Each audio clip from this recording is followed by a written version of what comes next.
La parure de Guy de Maupassant. Conté par Ravadam. C'était une de ces jolies et charmantes filles, née comme par une erreur du destin, dans une famille d'employés. Elle n'avait pas de dot, pas d'espérance, aucun moyen d'être connue, comprise, aimée, épousée par un homme riche et distingué.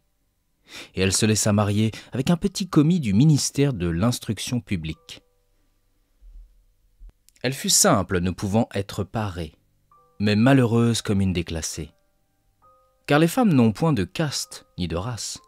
Leur beauté, leur grâce et leur charme, leur servant de naissance et de famille, leur finesse native, leur instinct d'élégance, leur souplesse d'esprit, sont leur seule hiérarchie, et font des filles du peuple les égales des plus grandes dames. Elle souffrait sans cesse, se sentant née pour toutes les délicatesses et tous les luxes. Elle souffrait de la pauvreté de son logement, de la misère des murs, de l'usure des sièges, de la laideur des étoffes. Toutes ces choses, dont une autre femme de sa caste ne se serait même pas aperçue, la torturaient et l'indignaient. La vue de la petite Bretonne qui faisait son humble ménage éveillait en elle des regrets désolés et des rêves éperdus. Elle songeait aux antichambres muettes, capitonnées avec des tentures orientales, éclairées par de hautes torchères de bronze, et aux deux grands valets en culottes courtes qui dorment dans les larges fauteuils, assoupis par la chaleur lourde du calorifère. Elle songeait au grand salon vêtu de soie ancienne, aux meubles fins portant des bibelots inestimables, et au petit salon coquet, parfumé, fait pour la causerie de 5 heures avec les amis les plus intimes, les hommes connus et recherchés, dont toutes les femmes envient et désirent l'attention. Quand elle s'asseyait pour dîner, devant la table ronde couverte d'une nappe de 3 jours, en face de son mari qui découvrait la soupière en déclarant d'un air enchanté « Ah, le bon pot-au-feu! Je ne sais rien de meilleur que cela !» Elle songeait au dîner fin, aux argenteries reluisantes, aux tapisseries peuplant les murailles de personnages anciens et d'oiseaux étranges au milieu d'une forêt de féerie. Elle songeait aux plats exquis, servis en des vaisselles merveilleuses, aux galanteries chuchotées et écoutées avec un sourire de sphinx, tout en mangeant la chair rose d'une truite ou des ailes de gélinotte. Elle n'avait pas de toilette, pas de bijoux, rien. Et elle n'aimait que cela. Elle se sentait faite pour cela. Elle eût tant désiré plaire, être enviée, être séduisante et recherchée.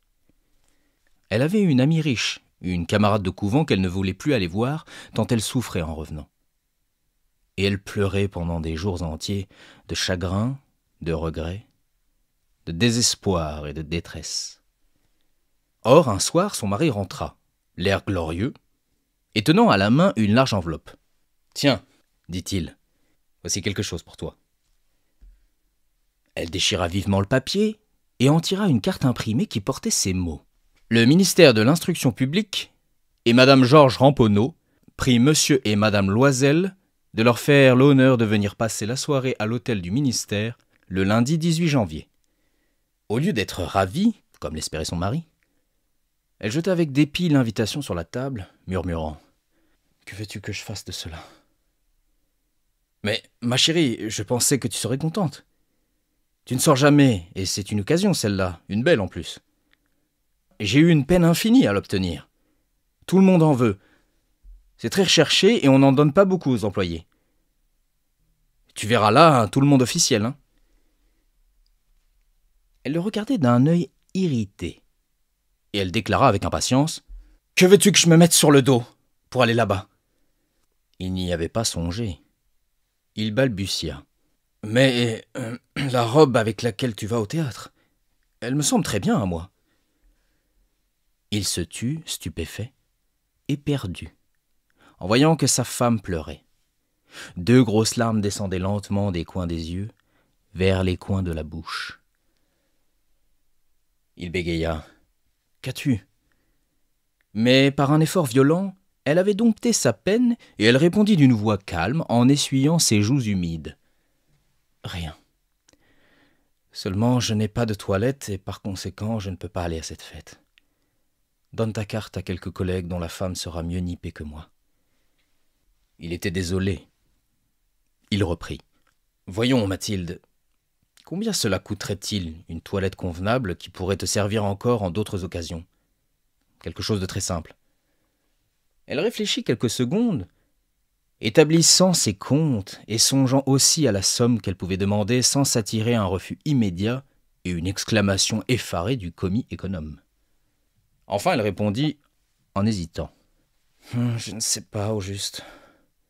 Mais il me semble qu'avec 400 francs, je pourrais arriver. » Il avait un peu pâli, car il réservait juste cette somme pour acheter un fusil et s'offrir des parties de chasse l'été suivant dans la plaine de Nanterre, avec quelques amis qui allaient tirer des alouettes par là, le dimanche.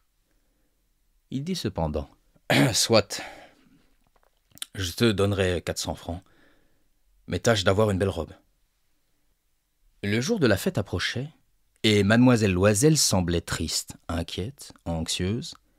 Sa toilette était prête cependant. Son mari lui dit un soir, « Qu'as-tu ?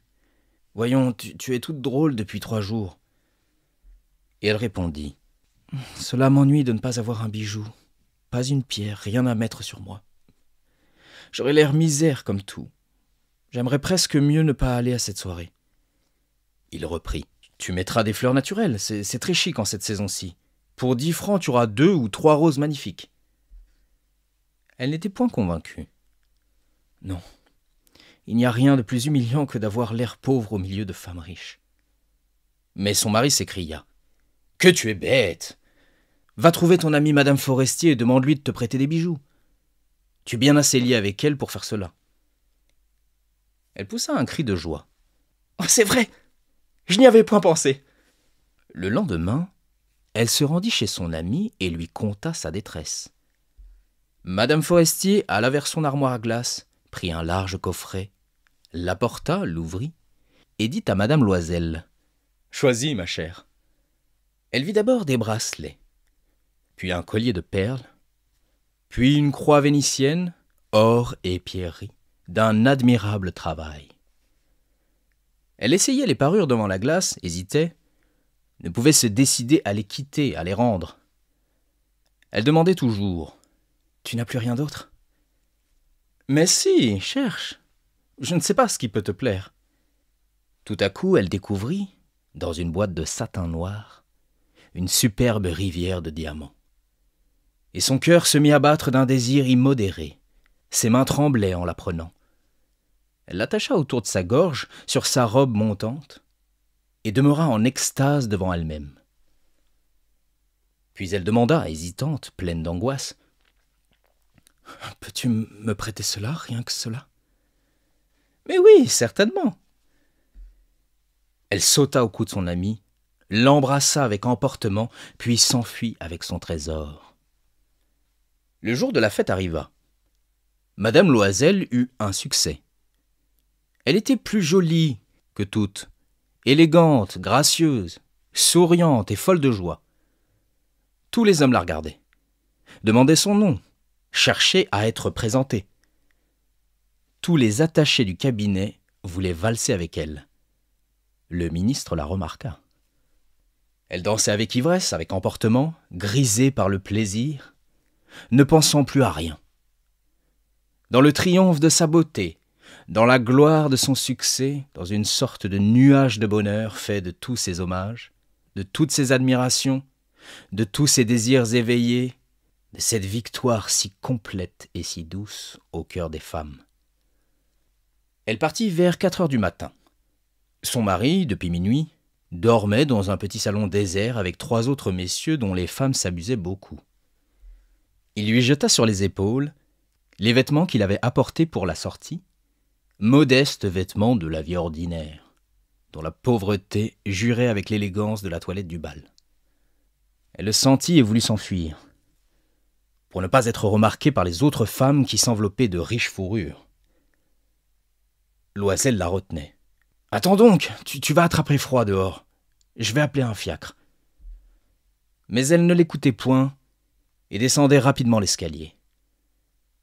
Lorsqu'ils furent dans la rue, Ils ne trouvèrent pas de voiture, et ils se mirent à chercher, criant après les cochers qu'ils voyaient passer de loin.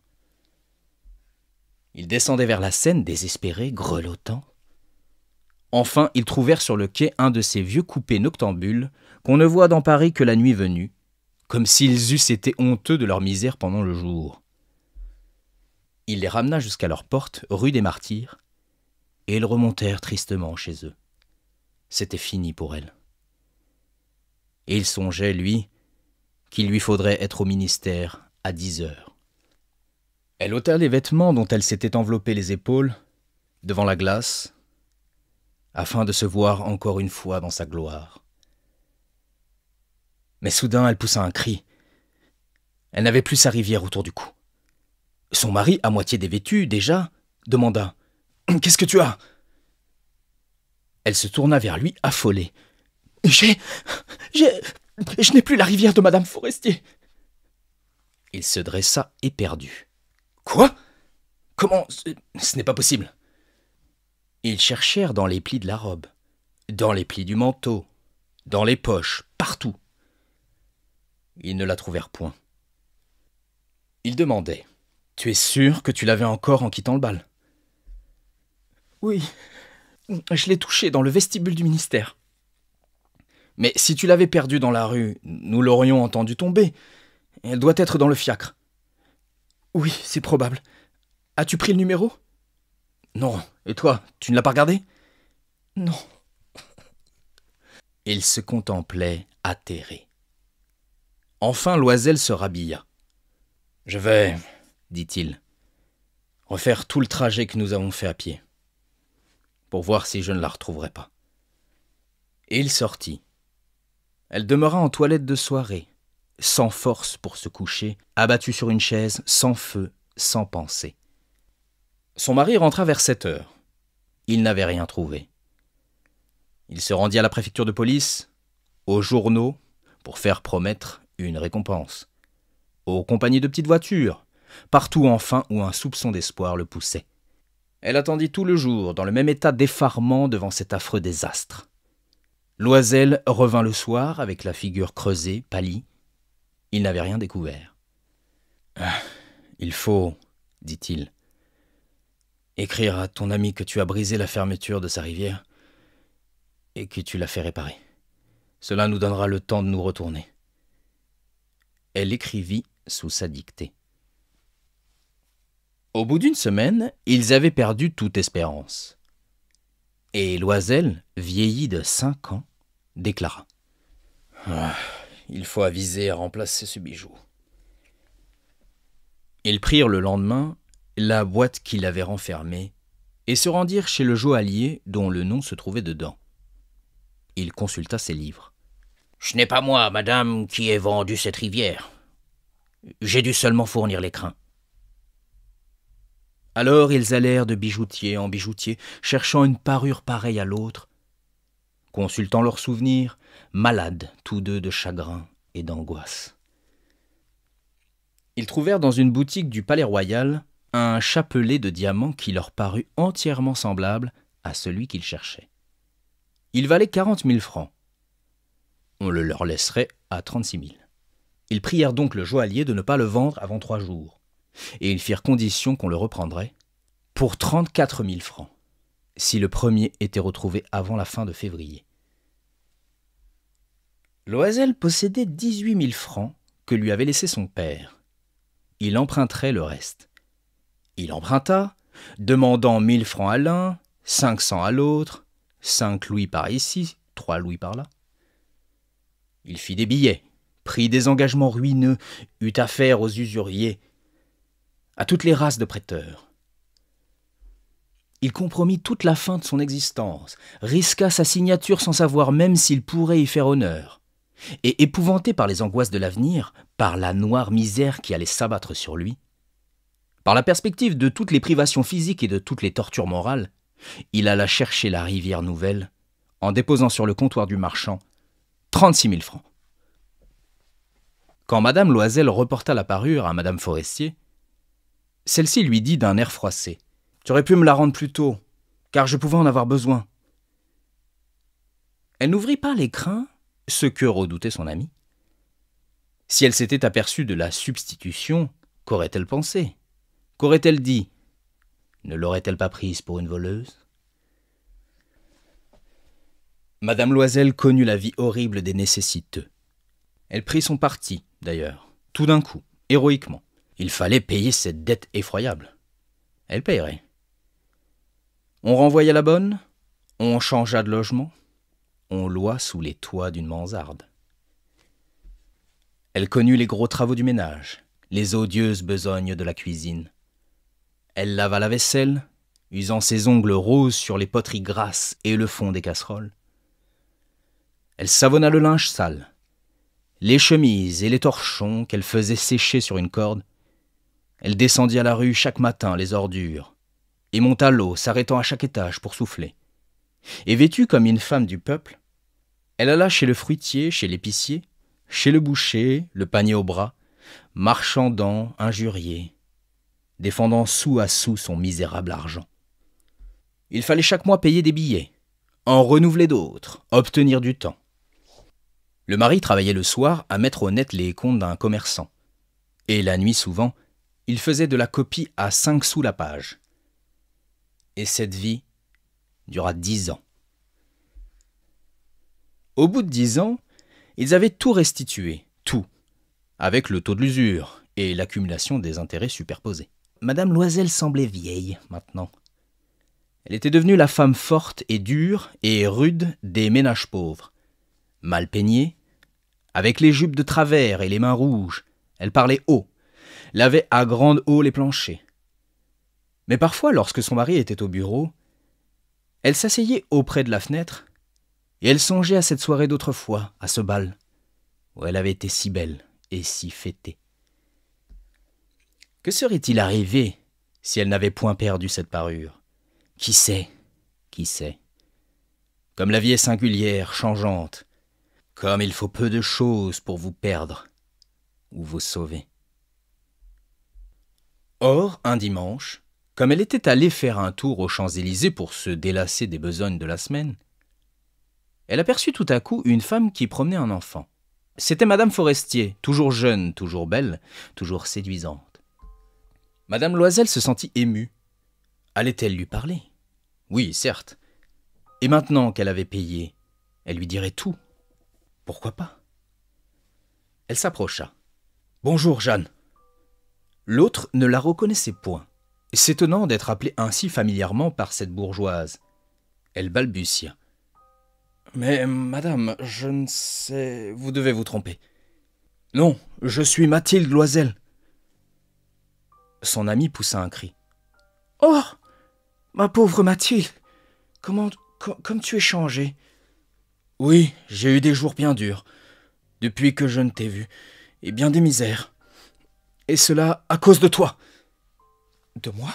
Comment ça?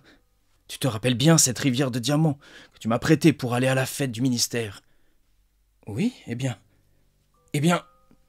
je l'ai perdue. »« Comment? Puisque tu me l'as rapportée. »« Je t'en ai rapporté une autre toute pareille, et voilà 10 ans que nous la payons. Tu comprends que ça n'était pas assez pour nous, qui n'avions rien. Enfin, c'est fini. Je suis rudement contente. » Madame Forestier s'était arrêtée. « Tu dis que tu as acheté une rivière de diamants pour remplacer la mienne? »« Oui. Tu t'en étais pas aperçue, hein? Elles étaient bien pareilles. » Et elle souriait d'une joie orgueilleuse et naïve. Madame Forestier, fort émue, lui prit les 2 mains. « Oh, ma pauvre Mathilde. La mienne était fausse. Elle valait au plus 500 francs. » Fin.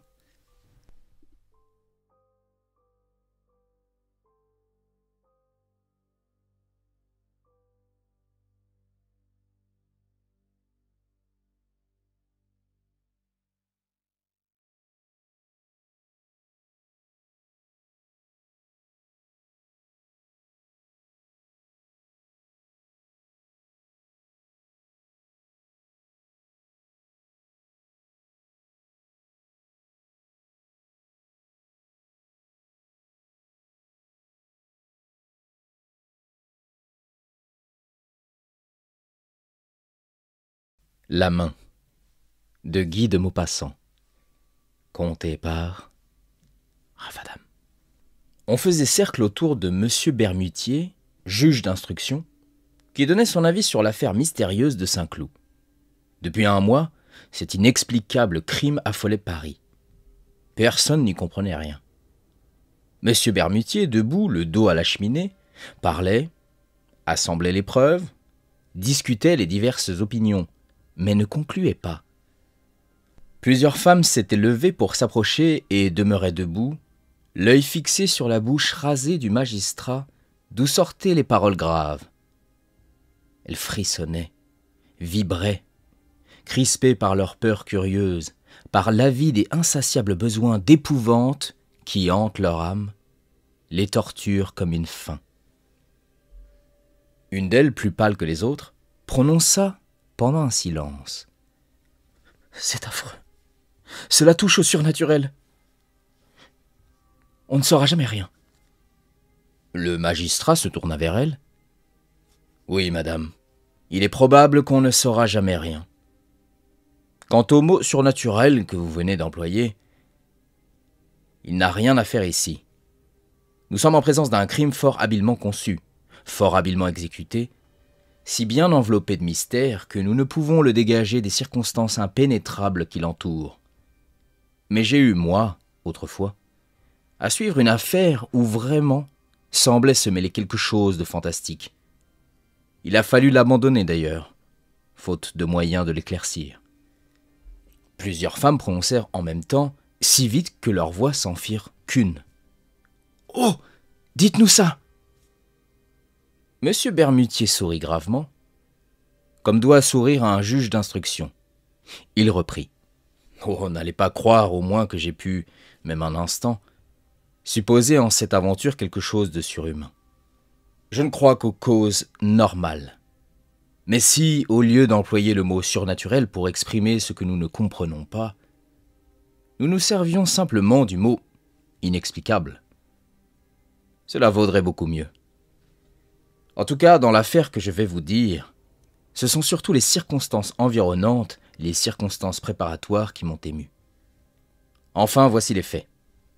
J'étais alors juge d'instruction à Ajaccio, une petite ville blanche, couchée au bord d'un admirable golfe qu'entourent partout de hautes montagnes. Ce que j'avais surtout à poursuivre là-bas, c'étaient les affaires de vendetta.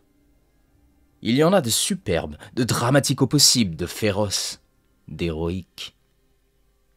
Nous retrouvons là les plus beaux sujets de vengeance qu'on puisse rêver, les haines séculaires, apaisées un moment, jamais éteintes, les ruses abominables, les assassinats devenant des massacres et presque des actions glorieuses.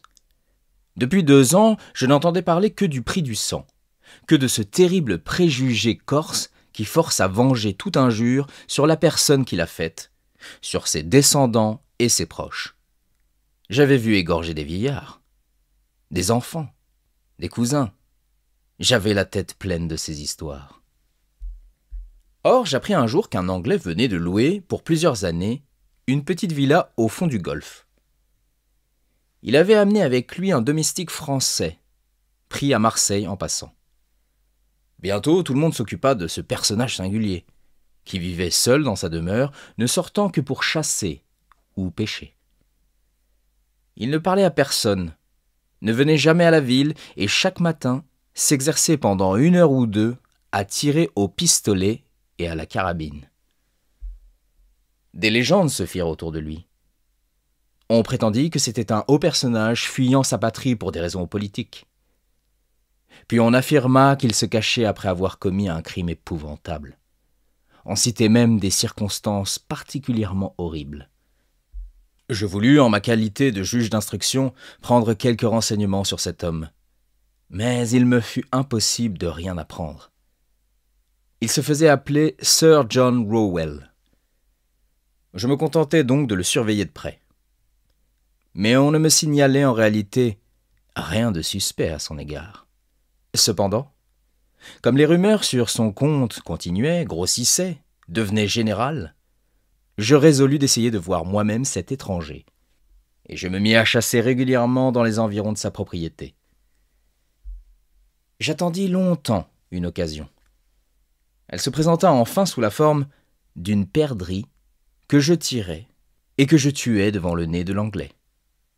Mon chien me la rapporta, mais prenant aussitôt le gibier, j'allais m'excuser de mon inconvenance et prier Sir John Rowell d'accepter l'oiseau mort. C'était un grand homme à cheveux rouges, à barbe rouge, très haut, très large, une sorte d'Hercule placide et poli. Il n'avait rien de la raideur dite britannique, et il me remercia vivement de ma délicatesse en un français accentué d'outre-Manche. Au bout d'un mois, nous avions causé ensemble 5 ou 6 fois.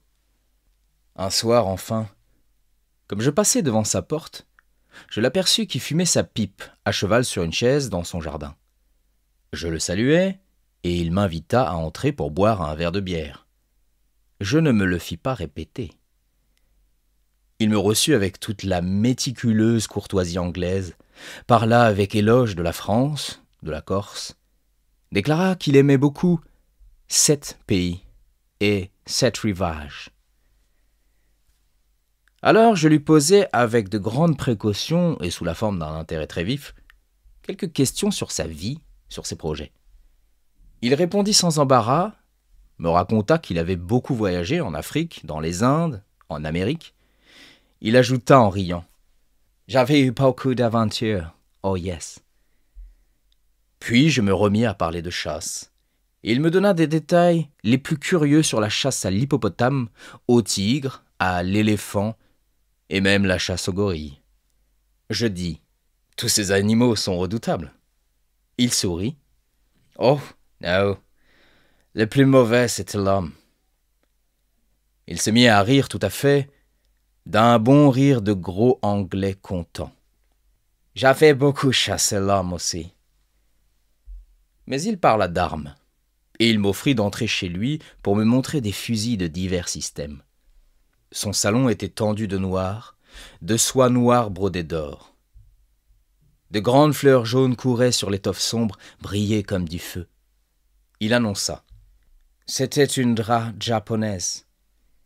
Mais au milieu du plus large panneau, une chose étrange me tira l'œil. Sur un carré de velours rouge, un objet noir se détachait. Je m'approchai. C'était une main d'homme. Non pas une main de squelette, blanche et propre, mais une main noire, desséchée, avec les ongles jaunes, les muscles à nu et des traces de sang ancien, de sang pareil à une crasse, sur les os coupés net, comme d'un coup de hache, vers le milieu de l'avant-bras. Autour du poignet, une énorme chaîne de fer, rivée, soudée à ce membre malpropre, l'attachait au mur par un anneau assez fort pour tenir un éléphant en laisse. Je demandai « Qu'est-ce que cela ?» L'Anglais répondit tranquillement « C'était ma meilleure ennemie. Elle venait d'Amérique. Elle avait été fendue avec le sabre et arraché la peau avec une caillou coupante et séchée dans le soleil pendant 8 jours. » Je touchai ce débris humain qui avait dû appartenir à un colosse. Les doigts démesurément longs étaient attachés par des tendons énormes que retenaient des lanières de peau par place. Cette main était affreuse à voir, écorchée ainsi. Elle faisait penser naturellement à quelque vengeance de sauvage. Je dis, cet homme devait être très fort. L'Anglais prononça avec douceur. Oh yes, mais j'ai été plus fort que lui. J'avais même cette chaîne pour le tenir. Je crus qu'il plaisantait. Je dis, cette chaîne maintenant est bien inutile. La main ne se sauvera pas. Sir John Rowell reprit gravement. Elle voulait toujours s'en aller. Cette chaîne était nécessaire. D'un coup d'œil rapide, j'interrogeai son visage, me demandant « Est-ce un fou ou un mauvais plaisant ?» Mais la figure demeurait impénétrable, tranquille et bienveillante. Je parlais d'autre chose et j'admirais les fusils. Je remarquai cependant que 3 revolvers chargés étaient posés sur les meubles comme si cet homme eût vécu dans la crainte constante d'une attaque. Je revins plusieurs fois chez lui, puis je n'y allais plus. On s'était accoutumé à sa présence, il était devenu indifférent à tous. Une année entière s'écoula. Or, un matin, vers la fin de novembre, mon domestique me réveilla en m'annonçant que Sir John Rowell avait été assassiné dans la nuit. Une demi-heure plus tard, je pénétrai dans la maison de l'Anglais avec le commissaire central et le capitaine de gendarmerie. Le valet, éperdu et désespéré, pleurait devant la porte. Je soupçonnai d'abord cet homme, mais il était innocent. On ne put jamais trouver le coupable. Jamais. En entrant dans le salon de Sir John, j'aperçus du premier coup d'œil le cadavre étendu sur le dos, au milieu de la pièce. Le gilet était déchiré, une manche arrachée pendait. Tout annonçait qu'une lutte terrible avait eu lieu. L'Anglais était mort étranglé. Sa figure noire et gonflée, effrayante, semblait exprimer une épouvante abominable. Il tenait entre ses dents serrées quelque chose, et le cou, percé de 5 trous qu'on aurait dit faits avec des pointes de fer, était couvert de sang.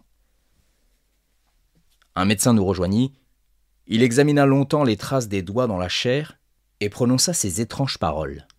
« On dirait qu'il a été étranglé par un squelette. » Un frisson me passa dans le dos, et je jetai les yeux sur le mur, à la place où j'avais vu jadis l'horrible main décorchée. Elle n'y était plus. La chaîne brisée pendait. Alors je me baissai vers le mort, et je trouvai dans sa bouche crispée un des doigts de cette main disparue, coupé, ou plutôt scié par les dents juste à la 2e phalange. Puis on procéda aux constatations. On ne découvrit rien. Aucune porte n'avait été forcée, aucune fenêtre, aucun meuble. Les 2 chiens de garde ne s'étaient même pas réveillés. Voici, en quelques mots, la déposition du domestique. Depuis 1 mois, son maître semblait agité. Il avait reçu beaucoup de lettres, brûlées à mesure. Souvent, prenant une cravache, dans une colère qui semblait de la démence, il avait frappé avec fureur cette main séchée, scellée au mur et enlevée on ne sait comment, à l'heure même du crime. Il se couchait fort tard et s'enfermait avec soin. Il avait toujours des armes à portée du bras. Souvent, la nuit, il parlait haut, comme s'il se fût querellé avec quelqu'un. Je communiquai ce que je savais du mort aux magistrats et aux officiers de la force publique, et on fit dans toute l'île une enquête minutieuse. On ne découvrit rien. Or, une nuit, 3 mois après le crime, j'eus un affreux cauchemar. Il me sembla que je voyais la main, l'horrible main, courir comme un scorpion ou comme une araignée le long de mes rideaux et de mes murs. 3 fois je me réveillai, 3 fois je me rendormis. 3 fois je revis le hideux débris galoper autour de ma chambre en remuant les doigts comme des pattes. Le lendemain, on me l'apporta, trouvé dans le cimetière, sur la tombe de Sir John Rowell, enterré là, car on avait pu découvrir sa famille. L'index manquait. Voilà, mesdames, mon histoire. Je ne sais rien de plus. Les femmes, éperdues, étaient pâles, frissonnantes. Une d'elles s'écria. « Mais ce n'est pas un dénouement, cela, ni une explication. Nous n'allons pas dormir si vous ne nous dites pas ce qui s'était passé. Selon vous. » Le magistrat sourit avec sévérité. « Oh, moi, mesdames, je vais gâter, certes, vos rêves terribles. Je pense tout simplement que le légitime propriétaire de la main n'était pas mort, qu'il est venu la chercher avec celle qui lui restait. Mais je n'ai pu savoir comment il l'a fait, par exemple. C'est là une sorte de vendetta. » Une des femmes murmura. « Non, ça ne doit pas être ainsi. » Et le juge d'instruction, souriant toujours, conclut. « Je vous avais bien dit que mon explication ne vous irait pas. Fin.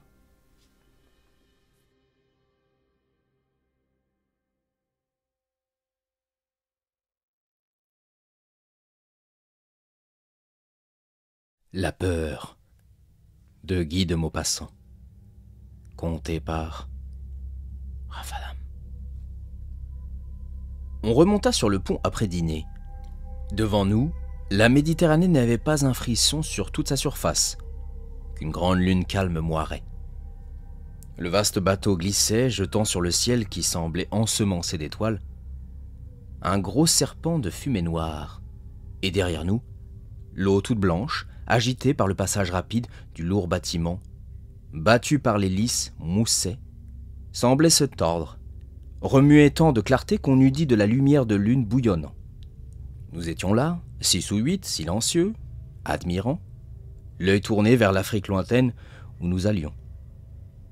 Le commandant, qui fumait un cigare au milieu de nous, reprit soudain la conversation du dîner. « Oui, j'ai eu peur ce jour-là. Mon navire est resté 6 heures avec ce rocher dans le ventre, battu par la mer. Heureusement que nous avons été recueillis vers le soir, par un charbonnier anglais qui nous aperçut. Alors un grand homme à figure brûlée, à l'aspect grave, un de ces hommes qu'on sent avoir traversé de longs pays inconnus, au milieu de dangers incessants, et dont l'œil tranquille semble garder dans sa profondeur quelque chose des paysages étranges qu'il a vus, un de ces hommes qu'on devine trempés dans le courage, parla pour la première fois. « Vous dites, commandant, que vous avez eu peur. Je n'en crois rien. Vous vous trompez sur le mot et sur la sensation que vous avez éprouvée. Un homme énergique n'a pas peur en face du danger pressant. Il est ému, agité, anxieux. Mais la peur, c'est autre chose. » Le commandant reprit en riant. « Fichtre, je vous réponds bien que j'ai eu peur, moi. » Alors l'homme au teint bronzé prononça d'une voix lente. « Permettez-moi de m'expliquer. La peur, et les hommes les plus hardis peuvent avoir peur, c'est quelque chose d'effroyable. Une sensation atroce comme une décomposition de l'âme, un spasme affreux de la pensée et du cœur, dont le souvenir seul donne des frissons d'angoisse. Mais cela n'a lieu, quand on est brave, ni devant une attaque, ni devant la mort inévitable, ni devant toutes les formes connues du péril. Cela a lieu dans certaines circonstances anormales, sous certaines influences mystérieuses, en face de risques vagues. La vraie peur, c'est quelque chose comme une réminiscence des terreurs fantastiques d'autrefois. Un homme qui croit aux revenants, et qui s'imagine apercevoir un spectre dans la nuit, doit éprouver la peur en toute son épouvantable horreur. Moi, j'ai deviné la peur en plein jour, il y a 10 ans environ. Je l'ai ressentie l'hiver dernier, par une nuit de décembre. Et pourtant, j'ai traversé bien des hasards, bien des aventures qui semblaient mortelles. Je me suis battu souvent. J'ai été laissé pour mort par des voleurs. J'ai été condamné, comme insurgé, à être pendu en Amérique et jeté à la mer du pont d'un bâtiment sur les côtes de Chine. Chaque fois, je me suis cru perdu. J'en ai pris immédiatement mon parti, sans attendrissement et même sans regret. Mais la peur, ce n'est pas cela. Je l'ai pressentie en Afrique. Et pourtant, elle est fille du Nord. Le soleil la dissipe comme un brouillard. Remarquez bien ici, messieurs, chez les Orientaux, la vie ne compte pour rien. On est résigné tout de suite. Les nuits sont claires et vides de légendes. Les âmes aussi vides des inquiétudes sombres qui hantent les cerveaux dans les pays froids. En Orient, on peut connaître la panique, mais on ignore la peur. Eh bien, voici ce qui m'est arrivé sur cette terre d'Afrique. Je traversais les grandes dunes au sud de Ouargla. C'est là un des plus étranges pays du monde. Vous connaissez le sable uni, le sable droit des interminables plages de l'océan. Eh bien, figurez-vous l'océan lui-même devenu sable au milieu d'un ouragan. Imaginez une tempête silencieuse de vagues immobiles en poussière jaune. Elles sont hautes comme des montagnes, ces vagues inégales, différentes, soulevées tout à fait comme des flots déchaînés, mais plus grandes encore et striées comme de la moire. Sur cette mer furieuse, muette et sans mouvement, Le dévorant soleil du sud verse sa flamme, implacable et directe. Il faut gravir ces lames de cendres d'or, redescendre, gravir encore, gravir sans cesse, sans repos et sans ombre. Les chevaux râlent, enfoncent jusqu'aux genoux, et glissent en dévalant l'autre versant des surprenantes collines.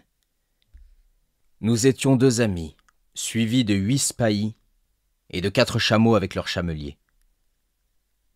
Nous ne parlions plus, accablés de chaleur, de fatigue et desséchés de soif comme ce désert ardent. Soudain, un de ces hommes poussa une sorte de cri. Tous s'arrêtèrent, et nous demeurâmes immobiles, surpris par un inexplicable phénomène connu des voyageurs en ces contrées perdues.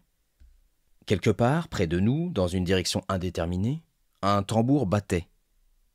Le mystérieux tambour des dunes. Il battait distinctement, tantôt plus vibrant, tantôt affaibli, arrêtant, puis reprenant son roulement fantastique. Les Arabes, épouvantés, se regardaient. Et l'un dit en sa langue « La mort est sur nous !» Et voilà que tout à coup, mon compagnon, mon ami, presque mon frère, tomba de cheval, la tête en avant, foudroyé par une insolation. Et pendant 2 heures, pendant que j'essayais en vain de le sauver, toujours ce tambour insaisissable m'emplissait l'oreille de son bruit monotone, intermittent et incompréhensible. Et je sentais se glisser dans mes os la peur, la vraie peur, la hideuse peur, en face de ce cadavre aimé, dans ce trou incendié par le soleil, entre 4 monts de sable, tandis que l'écho inconnu nous jetait, à 200 lieues de tout village français, le battement rapide du tambour. Ce jour-là, je compris ce que c'était que d'avoir peur. Je l'ai su mieux encore une autre fois. Le commandant interrompit le conteur. « Pardon, monsieur, mais ce tambour, qu'était-ce » Le voyageur répondit. « Je n'en sais rien. Personne ne sait. Les officiers, surpris souvent par ce bruit singulier, l'attribuent généralement à l'écho grossi, multiplié, démesurément enflé par les vallonnements des dunes, d'une grêle de grains de sable emportés dans le vent et heurtant une touffe d'herbe sèche. Car on a toujours remarqué que le phénomène se produit dans le voisinage des petites plantes brûlées par le soleil et dures comme du parchemin. Ce tambour ne serait donc qu'une sorte de mirage du son. Voilà tout. Mais je n'appris cela que plus tard. J'arrive à ma seconde émotion. C'était l'hiver dernier, dans une forêt du nord-est de la France. La nuit vint 2 heures plus tôt, tant le ciel était sombre. J'avais pour guide un paysan qui marchait à mon côté, par un tout petit chemin, sous une voûte de sapins dont le vent déchaîné tirait des hurlements. Entre les cimes, je voyais courir des nuages en déroute, des nuages éperdus qui semblaient fuir devant une épouvante. Parfois, sous une immense rafale, toute la forêt s'inclinait dans le même sens avec un gémissement de souffrance. Et le froid m'envahissait malgré mon pas rapide et mon lourd vêtement. Nous devions souper et coucher chez un garde forestier dont la maison n'était plus éloignée de nous. J'allais là pour chasser. Mon guide parfois levait les yeux et murmurait « Triste temps ». Puis il me parla des gens chez qui nous arrivions. Le père avait tué un braconnier 2 ans auparavant, et depuis ce temps, il semblait sombre, comme hanté d'un souvenir. Ses 2 fils mariés vivaient avec lui. Les ténèbres étaient profondes, je ne voyais rien devant moi ni autour de moi, et toute la branchure des arbres entrechoqués emplissait la nuit d'une rumeur incessante. Enfin, j'aperçus une lumière, et bientôt mon compagnon heurtait une porte. Des cris aigus de femmes nous répondirent. Puis une voix d'homme, une voix étranglée demanda « Qui est là ?» Mon guide se nomma, nous entrâmes. Ce fut un inoubliable tableau. Un vieux monsieur à cheveux blancs, à l'œil fou, le fusil chargé dans les mains, nous attendait debout au milieu de la cuisine, tandis que 2 grands gaillards armés de haches gardaient la porte. Je distinguais dans les coins sombres 2 femmes à genoux, le visage caché contre le mur. On s'expliqua, le vieux remit son arme contre le mur et ordonna de préparer ma chambre. Puis, comme les femmes ne bougeaient point, il me dit brusquement « Voyez-vous, monsieur, j'ai tué un homme, voilà 2 ans, cette nuit. L'autre année, il est revenu m'appeler. Je l'entends encore ce soir. Puis il ajouta d'un ton qui me fit sourire. Aussi, nous ne sommes pas tranquilles. Je le rassurai comme je pus. Heureux d'être venu justement ce soir-là et d'assister au spectacle de cette terreur superstitieuse, je racontai des histoires et je parvins à calmer à peu près tout le monde. Près du foyer, un vieux chien, presque aveugle et moustachu, un de ces chiens qui ressemblent à des gens qu'on connaît. Il dormait le nez dans ses pattes. Au dehors, la tempête acharnée battait la petite maison, et par un étroit carreau, une sorte de Judas placé près de la porte, je voyais soudain tout un fouillis d'arbres bousculés par le vent à la lueur de grands éclairs. Malgré mes efforts, je sentais bien qu'une terreur profonde tenait ces gens. Et chaque fois que je cessais de parler, toutes les oreilles écoutaient au loin. Las d'assister à ces craintes imbéciles, j'allais demander à me coucher, quand le vieux garde tout à coup fit un bond de sa chaise, saisit de nouveau son fusil en bégayant d'une voix égarée. « Le voilà! Le voilà! Je l'entends !» Les deux femmes retombèrent à genoux, dans leur coin, en se cachant le visage. Et les fils reprirent leur hache. J'allais tenter encore de les apaiser, quand le chien endormi s'éveilla brusquement et levant sa tête, tendant le cou. Regardant vers le feu de son œil presque éteint, il poussa un de ces lugubres hurlements qui font tressaillir les voyageurs le soir dans la campagne. Tous les yeux se portèrent sur lui. Il restait maintenant immobile, dressé sur ses pattes comme hanté d'une vision. Et il se remit à hurler vers quelque chose d'invisible, d'inconnu, d'affreux sans doute, car tout son poil se hérissait. Le garde, livide, cria « Il le sent! Il le sent! Il était là quand je l'ai tué !» Et les femmes égarées se mirent toutes les deux à hurler avec le chien. Malgré moi, un grand frisson me courut entre les épaules. Cette vision de l'animal dans ce lieu, à cette heure, au milieu de ces gens éperdus, était effrayante à voir. Alors, pendant 1 heure, le chien hurla sans bouger. Il hurla comme dans l'angoisse d'un rêve. Et la peur, l'épouvantable peur, entrait en moi. Et la peur de quoi? Le sais-je. C'était la peur, voilà tout. Nous restions immobiles, livides, dans l'attente d'un événement affreux, l'oreille tendue, le cœur battant, bouleversé au moindre bruit. Et le chien se mit à tourner autour de la pièce en sentant les murs et gémissant toujours. Cette bête nous rendait fous. Alors le paysan qui m'avait amené se jeta sur elle, dans une sorte de paroxysme de terreur furieuse, et ouvrant une porte donnant sur une petite cour, jeta l'animal dehors. Il se tut aussitôt, et nous restâmes plongés dans un silence plus terrifiant encore. Et soudain, tous ensemble, nous eûmes une sorte de sursaut. Un être glissait contre le mur du dehors vers la forêt.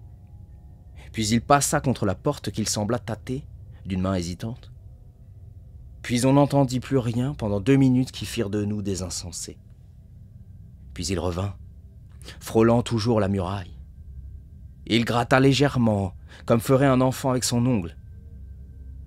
Puis soudain, une tête apparut contre la vitre du Judas, une tête blanche, avec des yeux lumineux comme ceux des fauves, et un son sortit de sa bouche, un son indistinct, un murmure plaintif. Alors un bruit formidable éclata dans la cuisine.